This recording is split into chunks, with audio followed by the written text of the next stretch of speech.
नमस्कार, स्वागत है आपका एनएनसी न्यूज में। मैं हूं नीलेश पाल और आप देख रहे हैं स्पीड न्यूज। यूपी में पंचायत का तालिबानी फरमान, लड़कियों ने जीन्स या तंग कपड़े पहने तो पूरे परिवार का होगा बहिष्कार। उत्तर प्रदेश के बागपत जिले में एक गांव की पंचायत ने लड़कियों के जीन्स या दूसरे अन्य तंग कपड़े पहनने को सामाजिक बुराइयों की बड़ी वजह करार दिया है। पंचायत ने साथ ही ऐसे कपड़े पहनने पर पाबंदी लगा दी है और आगाह किया है कि इसका पालन नहीं करने वाले लड़कियां और औरतों का उनके परिवार समेत बहिष्कार किया जाएगा। जिले के बावली गांव में रविवार को गांव में आयोजित पंचायत में सामाजिक व्यवस्था को सुधारने के लिए अहम मुद्दों पर गंभीरता से चिंतन करने के बाद पंचायत ने सबसे पहले लड़कियों के जीन्स और तंग कपड़े पहनने पर प्रतिबंध लगाने का निर्णय लिया है। बिहार हुआ नशा मुक्त। बिहार सरकार का बड़ा फैसला, देश में बनी शराब व विदेशी शराब की बिक्री होगी प्रतिबंधित। सरकार के इस कदम से राज्य में क्राइम रेट को कम करने में काफी मदद मिलेगी। वहीं दूसरी तरफ सरकार ने इसे राज्य की जनता के हित में बड़ा कदम बताया है। एक सर्वे के मुताबिक बिहार में होने वाले क्राइम की मुख्य वजह यहां बिकने वाली शराब है। सरकार ने यह भी कहा है कि सेना के कंटोनमेंट को छोड़कर शराब हर जगह बैन रहेगी। केरल के कोल्लम मंदिर में हुआ हादसा, आतिशबाजी के चलते लगी आग, झुलसकर मरने वालों की संख्या 109। केरल के कोल्लम जिले के पुंतिगल मंदिर में रविवार की सुबह 3 बजे के करीब भीषण आग लग गई। अधिकारियों के मुताबिक इस भीषण आग के चलते हादसे में 109 लोगों की मौत हो गई। वहीं 350 से ज्यादा लोग घायल भी हो गए। जिस समय यह हादसा हुआ, मंदिर परिसर में 10,000 से भी ज्यादा लोग मौजूद थे।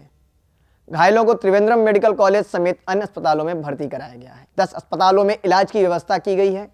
प्रधानमंत्री ने कहा है कि प्रोटोकॉल की परवाह किए बगैर राहत संबंधी कार्य करते रहें। प्रधानमंत्री मोदी राहत कार्यों का जायजा लेने खुद कोल्लम पहुंचे। इसके साथ ही केरल के मुख्यमंत्री उमान चांडी से भी मुलाकात की। घटना के न्यायिक जांच के आदेश दे दिए गए हैं। प्रधानमंत्री का बलिया दौरा, 1 मई को गरीबों को बांटेंगे मुफ्त गैस कनेक्शन। प्रधानमंत्री नरेंद्र मोदी आगामी 1 मई को वीरों की धरती बलिया आकर गरीबों को मुफ्त गैस कनेक्शन वितरित करेंगे। इसके जरिए प्रदेश के आगामी विधानसभा चुनावों में भाजपा के प्रचार अभियान का शंखनाद होगा। भाजपा सांसद रविंद्र कुशवाहा ने बताया कि बलिया स्वतंत्रता संग्राम का प्रमुख केंद्र रहा है और मोदी पहली बार इस धरती पर कदम रखेंगे। असम में शांतिपूर्ण ढंग से संपन्न हुआ मतदान, 85% जनता ने किया मतदान। असम विधानसभा चुनाव के दूसरे और अंतिम चरण में 61 विधानसभा क्षेत्रों के रिकॉर्ड 85% मतदाताओं ने अपने मताधिकार का उपयोग किया। पश्चिम बंगाल में 79% से अधिक मतदान। पश्चिम बंगाल विधानसभा के पहले चरण के दूसरे हिस्से के मतदान के तहत 3 जिलों की 31 सीटों के लिए 79.56% से अधिक मतदाताओं ने अपने मताधिकार का इस्तेमाल किया। इस दौरान हिंसा की छिटपुट घटनाओं को सूचना मिली है। शंकराचार्य ने दिया बड़ा बयान, शनि मंदिर में महिलाओं के प्रवेश से केरल में हुआ हादसा। शंकराचार्य स्वामी स्वरूपानंद सरस्वती एक बार फिर अपने बयान के कारण चर्चा में हैं। उन्होंने कहा है कि शनि सिंगणापुर में महिलाओं का प्रवेश होने के बाद ही केरल के मंदिर में भयानक हादसा हुआ है। अगर महिलाएं मंदिर में प्रवेश ना करती, यह हादसा ना होता। इसके साथ ही स्वरूपानंद सरस्वती ने एक साईं पूजा करने वालों पर भी निशाना साधा। उन्होंने कहा कि साईं पूजा करने की वजह से ही महाराष्ट्र में सूखे की स्थिति आई है। स्वरूपानंद सरस्वती के बयान के बाद एक नया विवाद खड़ा हो गया है। स्वरूपानंद बहुत पहले से साईं पूजा का विरोध करते आ रहे हैं। इसके लिए वे बकायदा धर्म संसद भी बुला चुके हैं।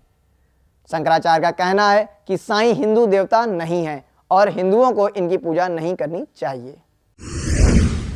अंबेडकर को याद कर मुलायम ने साधा मायावती पर निशाना। यूपी में आगामी विधानसभा चुनाव 2017 को लेकर सभी राजनीतिक दल अपनी अपनी चुनावी रणभूमि तैयार करने में लग गए हैं।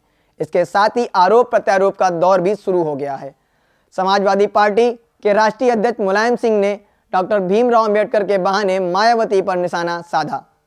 उन्होंने कहा कि डॉक्टर अंबेडकर विद्वान और देश के काबिल नेता थे। उन्हें एक जाति का नेता मानना दुर्भाग्यपूर्ण है। सपा मुखिया सोमवार को पार्टी मुख्यालय में अखिल भारतीय जैन समाज की ओर से आयोजित एक सम्मान समारोह में बोल रहे थे। कश्मीर विश्वविद्यालय में लहराया पाकिस्तान का झंडा। जम्मू कश्मीर में देश विरोधी घटनाएं कम होने का नाम नहीं ले रही हैं। एनआईटी में जारी तनाव के बीच कश्मीर विश्वविद्यालय की चारदीवारी पर कुछ अज्ञात लोगों ने पाकिस्तान का झंडा लहरा दिया। इसकी सूचना मिलते ही सक्रिय हुई पुलिस ने झंडा उतारकर कब्जे में ले लिया। पुलिस मामले की तहकीकात में जुटी हुई है। कि आखिर किसने झंडा लगाया और इसके पीछे क्या मकसद रहा। झंडा लगाए जाने की सूचना मिलते ही काफी संख्या में पुलिस बल को मौके पर तैनात कर दिया गया है। अभी तक झंडा लहराने वालों की कोई सूचना नहीं मिली है। सपा और बसपा में है भ्रष्टाचार के मुद्दे पर मजबूत गठबंधन। भाजपा प्रदेश अध्यक्ष नियुक्त होने के बाद पहली बार लखनऊ आए केशव प्रसाद मौर्य के निशाने पर सपा और बसपा रहे। उन्होंने कहा कि दोनों दलों में भ्रष्टाचार के मुद्दे पर मजबूत गठबंधन है। जातिवाद व परिवारवाद की राजनीति करने वालों को जनता सबक सिखाएगी। उन्होंने कहा कि भाजपा न्यूनतम 265 और अधिकतम 403 सीटें जीतने का लक्ष्य लेकर विधानसभा चुनाव में उतरेगी। राहुल गांधी ने कहा, रोहित वेमुला बाबा साहेब का दूसरा रूप हैं। कांग्रेस उपाध्यक्ष राहुल गांधी ने हैदराबाद सेंट्रल यूनिवर्सिटी में खुदकुशी करने वाले रिसर्च स्कॉलर रोहित वेमुला की तुलना बाबा साहेब भीमराव अंबेडकर से की है। अंबेडकर की 125वीं जयंती पर नागपुर में आयोजित एक कार्यक्रम में सोमवार को उन्होंने कहा कि वेमुला ने भी अंबेडकर की तरह मुद्दे उठाए, लेकिन केंद्र सरकार इस पर कुछ नहीं कर रही है। राहुल ने कहा है कि भीमराव अंबेडकर ने उन्हें दूसरे छात्रों से अलग बैठाए जाने पर आवाज उठाई थी। वेमुला ने भी इस असमानता के खिलाफ आवाज उठाई। तो देश दुनिया की तमाम खबरों के लिए देखते रहिए एनएनसी न्यूज। नमस्कार।